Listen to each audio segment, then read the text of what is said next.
If you want to share someone's Instagram story to your story, this video is going to guide you throughout the steps. Hi everyone, welcome back to our channel. So to begin with, open up your Instagram app. You need to understand that you'll not be able to directly share a story of someone else unless you're tagged in it.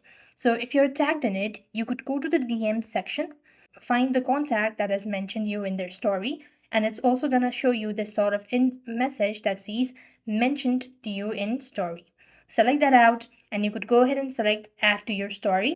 Then you could go ahead and adjust it. You could also add in your own sticker and all that if you want to, and you could go to your story. This is one way of sharing someone else's Instagram story to your story, but only when you're tagged in it.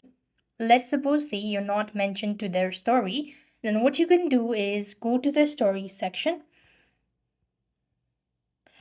and you could go ahead and take a screenshot or take a screen record. For now, this is a video, so I'm gonna go ahead and take a screenshot of photo. Let's see, this is the one. Just like this, that you're taking the screenshot. You could then go to the home page, tap on your story from the very top left corner, after which you could see the screenshot. You could adjust it accordingly and you could go ahead and tap on your story, and this is the other way you could go ahead and share someone else's Instagram story to your story. With that, we've completed our steps. Thank you for watching. See you in the next video.